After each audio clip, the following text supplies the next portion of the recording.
back, we are back, we are back. Oh my gosh, my kings and queens, thank you so much for joining us on Brunch, a taste of Tobago. Before I went to the break, I would have indicated that our Money Matters segment is up next.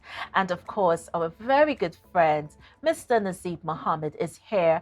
And we're going to be talking about credit cards. Oh my. I have heard all of the woes, all of the cries, all of the, oh my gosh, how do I pay this back? I've heard it all, I've seen it all.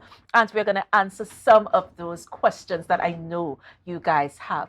So, Nazeeb, good morning to you. Good morning, Janelle. Thank you very much for having me. Oh my gosh, thank you so much for coming.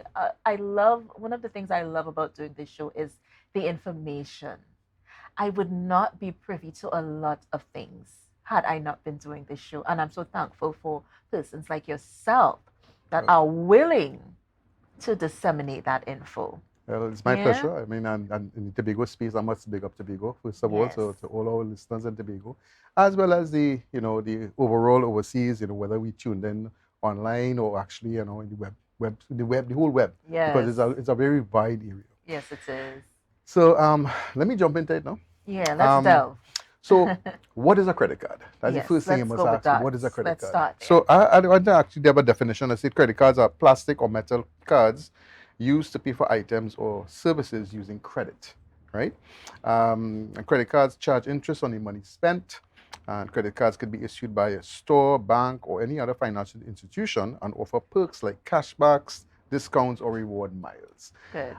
So it's really and truly there are good things and bad things about credit cards. So we will try to share a little bit of both. My personal view, however, is that a credit card is a good thing. Okay.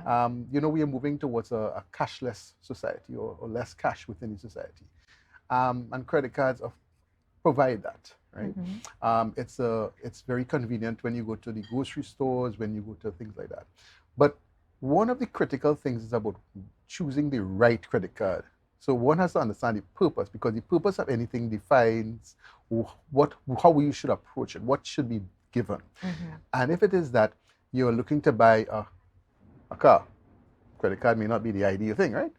So one of the things I want to point out first and foremost is that credit cards carry the highest interest rates of any product offered by any financial institutions. But having said that, it is also one of the easiest methods of building credit.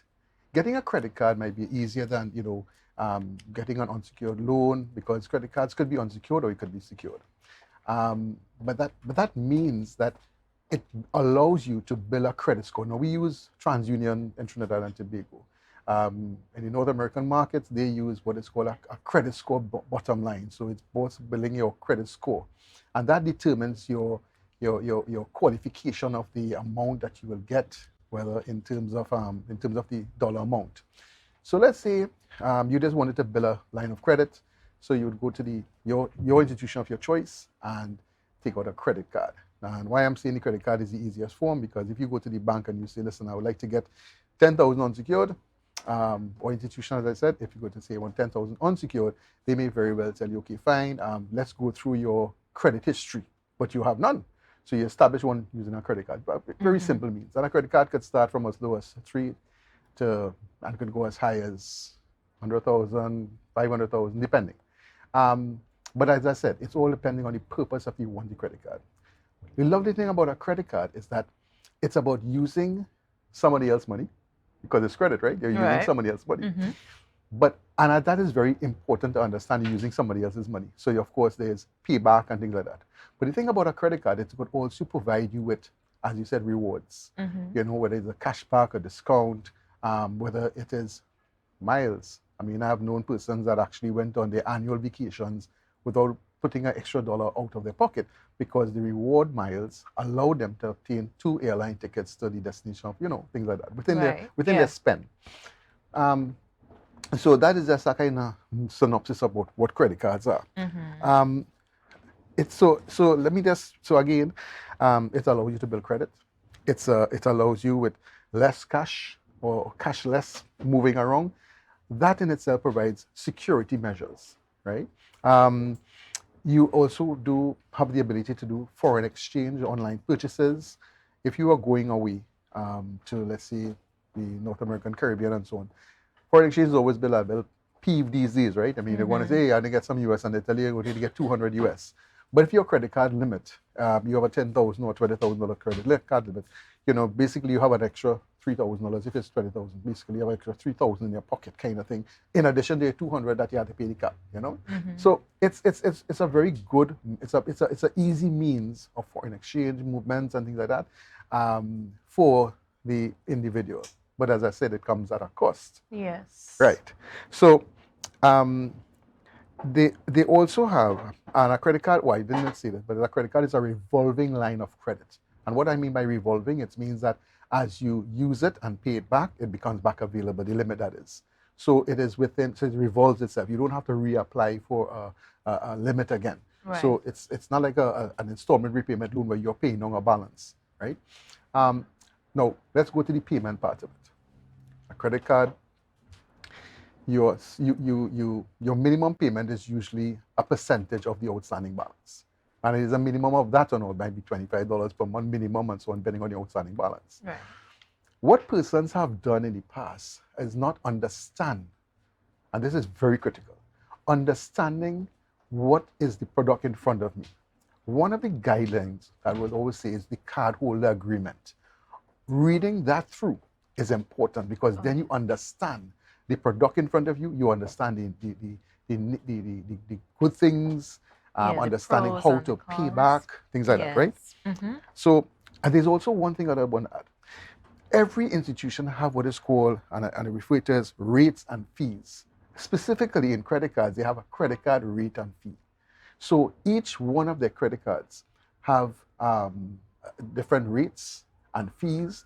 And because credit cards were already designed, or it could give you cash, but I'll touch that a little later on in the program. But credit cards are already designed to do like merchant purchases. Mm-hmm. So, and allow you, I think it's a standard, I think it's in the law, it allow you 21 days from the statement date. So again, understanding the cardholder agreement, you will then be able to understand when you have a statement in front of you, or you get it online or otherwise, because most things are online now. Mm-hmm. You get it's not printed. So when you look at your balance, there's a statement date, there's a due date for payment, there's a minimum amount telling you to pay, a minimum amount, which is a percentage, as I said, 3 to 5% of the outstanding balance, and they also tell you your outstanding balance. Mm-hmm. A credit card can be used for in like, say if you go to the grocery, you're making monthly groceries every month. You make your groceries, you're paying for gas, you have standard things that you do. But you normally would say, okay, let me take out so much. Let me take out $5,000 to pay this grocery fee and things like that. Using your credit card allows you now to not walk around with the amount of cash. And then, but at the end of the month or the end of your statement, based on your statement date, because your statement date could be as well as the 10th of the month. Mm-hmm. And somebody might say, but I don't get paid on the 10th, or I don't get paid around, I get paid on month end. So are you going to wait for the month end? No. What it says is that your due date is the 10th. Or your statement is the 10th. You know your credit card. You must know you're getting paid at the end of the month. And the money that you have used for that, listen, I'm going to pay off. Now, why I'm going to say pay off your balance is because in that way, there's no interest charges. So once you settle by the due date, the statement will provide a due date. But if you pay out the entire balance, there's no interest charges. It's usually 21 days from your statement date, right? 3 weeks, right, on average. But if you decide, now they say, some people say, well, I had extra expenses this month. And people, they say, look, you know what, I can't pay off the entire balance, but I'll pay a percentage. Mm-hmm. There's a minimum amount. If you pay the minimum amount, you are within making sure that you are honoring your credit terms of conditions. But that minimum amount really and truly is just really more interest of anything at all. It is just interest you're paying. You are not touching really the liability of the outstanding balance of the credit card. So best advice, if you could pay it off, great. If you can't, try to liquidate it as fast as possible because it's still going to carry the higher rate of interest. Let me ask you a question. Do you have any idea what the annualized percentage rate of a credit card is? So if I was to tell you, it could range between 28% up to as 28% per annum, which is the annualized percentage rate. And there's something called now estimated interest per annum, it's about 32%. Right. So again, it's calculated. So I mean, I wanted to understand why I'm saying those high figures, because let's go to a car loan. A car loan interest rate, or APR, annualized percentage. I want to use the word annualized percentage because it has to be consistent. Annualized percentage rate on the car loan may be very well about 5% annualized percent, or 6% annualized percentage rate. And I'm using a disparity of that to show the difference between 30%, let's use an average of 30% annualized percentage rate on a credit card, and 6 or 5% on a car loan. Mm-hmm. You see the disparity? Yeah. Mortgages are, well, again, mortgages are lower because mortgages between 5 to, it could go from 4.75 to maybe 5.5%, and it again, but annualized percentage rate. And if you're consistent with that, understand how significantly higher a credit card interest rate is. Yeah. And one of the things that people ask, are there different types Of credit of cards? credit cards? Well, remember I said based on your purpose you need. So, right. So let's and go it could back on range. that. So it could range Mhm. from a 3,000 or 5,000 credit card, and it could go as high as 100,000. So some credit cards provide you with basic. So you have what is called a basic credit card. You could actually have no annual fees, but there are terms and conditions of that, meaning that you have a certain amount of spend within 90 days or things like that. So what they try to do is to try to encourage you to use the credit card, because that's how they Yes. make money, right? So that's how we, bankers make some money. It's a little interest. I say a little interest, but the high interest, right? Mhm. But then you may very well decide, look, I want a credit card that could give me a cashback, so I could do my own purchases of my own. So I get maybe a 3% cashback or 5% cashback on the purchases I make. Remember, again, say retail purchases, not cash against the credit card. That's how they will touch that test now, right? Also, you could also have a credit card that could give you miles. So every time I want to have miles earned, so I could have a plane ticket, or I could go to a hotel, or I could go to a resort, So and those things are built up based on points, right? Some credit cards have, based on the limits and the abilities of it, they actually, because credit cards could read from, basic, different, like they have different classics to tie in with events, so like Republic Bank has some different classic credit cards, and Visa Yeah, they do. classics, and they have different things.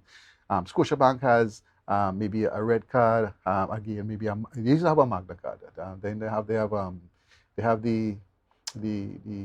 the gold card, and they have the Aero card, they have a black card, and most banks have black cards, and black cards is the top of the top, The top. things like that. So also having your access to these cards, right, will give you the different returns or benefits or rewards that you're looking for. Yes. And a card has to work for you, not against you. It's a line of credit. It's a revolving line of credit that you want to have. Having too much is not good. Having too little is not good. But having just the right thing. Yeah, So again, having the balance. balance of it, what you need. Got you. Some people already have difficulty in managing their credit cards, and that is where and a credit card, as a simple $5,000 credit card, could hurt you permanently for seven. Well, I shouldn't say permanently, but it could hurt you down the road if you don't pay it properly.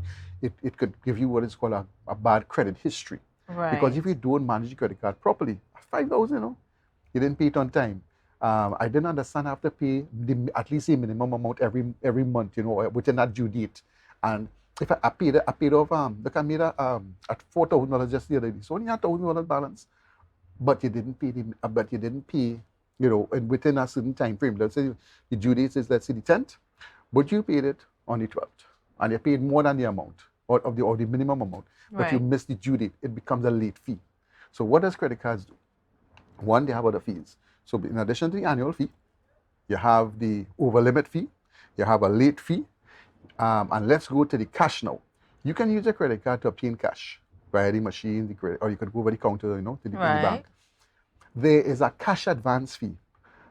I think it's about 3.2%, and it could vary within institutions. I think Republic was 3.2, Scotia was 3.2. I was checking to see what their fees were. And there's a cash advance fee. So because it is readily, you're getting cash against your card. When you do that, there's no period of free interest. Remember, I told you after 21 days of your statement date. Right. Those transactions attract interest immediately because you're obtaining cash. It is no longer, so you're converting a credit card into cash. Now, what has come across recently, and I was doing some research on it, is that some banks have put stipulations, and these stipulations are in since the last year, not now eternal. Right.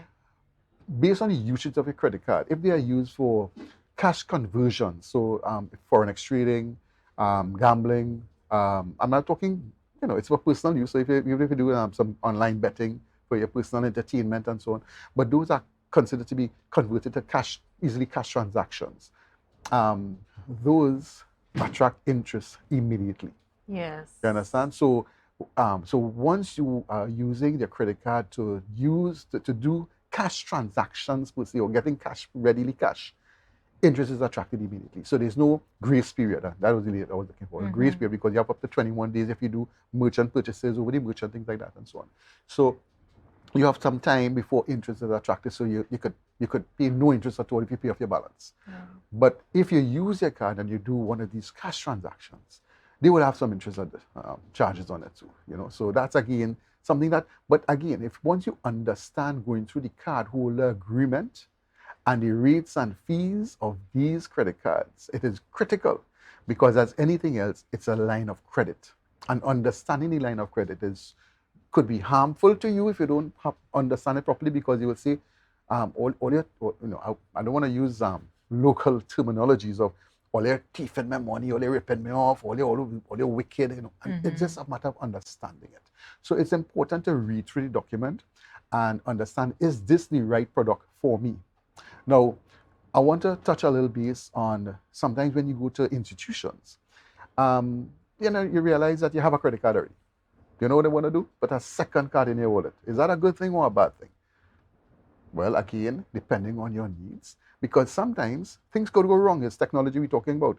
So you end up using a credit card, and this one didn't work for some reason, maybe a line communication problem or something, but you don't know. And they say, okay, try this one. So you have a second one as a backup. Yeah. So is it a good thing or a bad thing? But then again, every credit card will attract some kind of costs and fees, and you have to then keep a firm management of what you have spent, what you have to pay back, and you have to balance your record. And this is no different than, that saying, listen, I have to pay my gym membership fees, or I have to pay my TNTech bills. And you have to manage each one of these costings and make sure that you maintain a record of it and therefore balance it. What other people don't do is reconciliation. And reconciliation is a very critical piece in any accounting aspect of anything, because if you do not reconcile your expenses and balance it back to the little slip of paper they just give you when you do a transaction. Yeah. I have noticed a lot of people say, right, okay, it went through, right, garbage. That is your record of what you spent, and when you get your statement, a reconciliation is matching it back to the transaction based on your statement, so that this was it, and you could confirm it. Some people actually do what is called like a small bookkeeping record. Long ago they used to have a checkbook reconciliator. So you write a check, I spend so much money, I deposit so much money, and the balance is this. So if you don't have that, sometimes a credit card payment may be delayed for whatever reason. I say it could be a technological reason, whatever it is. So some of them are manual. Like if you go to Caribbean Airlines, they everything is manual. So you sign, and then eventually turn on your card. It will appear in a statement, maybe sometime later, but not immediately. Some transactions are immediate, some transactions are not.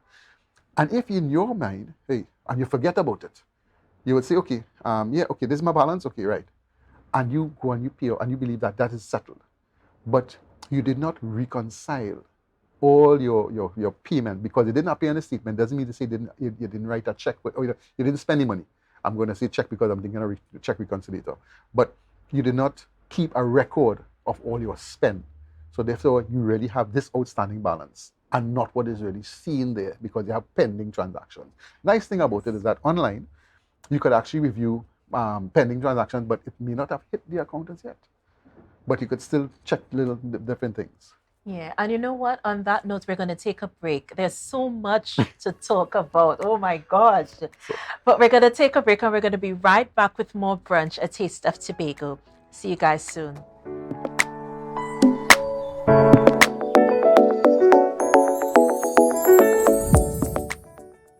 back, guys, to Brunch, a Taste of Tobago. You know I love you, right? And I thank you for staying with us. You know, we were just having a really nice chat during the break, Nazeeb. And, you know, there's so many things that card holder agreement Mm-hmm. that we sometimes just kind of peruse, but we don't read carefully in all the fine print, you know, the pros and the cons of that. Yeah. Well, I want to be very honest with you. Have you ever received, let's say, and you bought a new TV, and it comes with a manual, and the manual is, wow, it's a book, and but you are so excited how to put it on, how to program it, and I could see my channels, and then you just go through that, Yes. right? Um, but there's a manual to everything, and the cardholder agreement is more or less the manual for the credit card. Persons one, I'm so excited to get the product. I got through. I have something in mind to do, and this is what I'm going to do. And so sometimes, they say, I'll get around it. Some people do, some people don't. And only when something goes wrong, and I mean, let's be honest, you have a car, right? Only when you see some funny light comes up on your dashboard, you say, what light is that? Is either you call, well, most women call the husband and everything, but most times they call the mechanic, or you go to the Right. dealer, and the dealer will say, all you have to do is check the manual on page so and so, and oh, the tire needed pressure. That was Yeah. that. Oh, that was that. Okay, but until you read the manual, kind of understand, get familiar. And the same thing with a credit card. The credit card is a product. It's a credit product, and that is very critical. I was going back to the point that if let's say you miss your statement date, and let's say you Yes. pay late, right? So there's a late fee charge, right? And let's say you were so close to the balance that that payment took your amount over, that the due amount took it over the interest charges and the late fee took your limit now to over, right? Now I know there's some variation of 10% allowance, but it's still an over limit fee. Um, but in addition to that, when you pay late, I was reading. I'm not going to call the bank because I didn't do a comprehensive research on all the financial institutions, but it could very well be applicable. So I'll mention it. That the interest rate could increase to a higher amount, or the highest amount on the credit card, because there's a range on the credit card. It ranges. I call the highest percentage. So that could be actually applied until the card is brought back within its limit or regularized within the or it is now up to date in terms of your minimum payments, or things like Right. that. But let me tell you how dangerous this could be. Just imagine you have a credit card, and you have a credit card with a limit of $50,000, and so you have spent out $50,000. You had a situation where you lost some income because you had a second job and they did some reconsolidation, or even they got a cut in salary because of the consolidating in employers. Um, so then now you have a situation where you have a credit card, you have your mortgage, you have a car loan, you have your vacation loan, and things like that, or an education loan. What is critical here is that you have to understand that if the credit card carries the highest rate. So one of the things you'd want to do is to make sure that that is consolidated. If you're doing a consolidation loan, you consolidate the credit card. But I want to bring another piece to the picture here. You know what is called return on investment. So let's say you have $100,000 on a fixed deposit. Your return on investment on that may be 2% for the entire year. 2% simple interest, right, could in terms of annualized percentage rate, works out to be 5% on average. 5%, 4.75% average. Why I said that is because I notice people would like to hold on to cash. They say, I had to save, so. But your return on your investment is way less than because it's now 4.75% annualized percentage rate compared to, in fact, it's now 1%, so it's less than, so about 3%. And you are paying 30% on a credit card.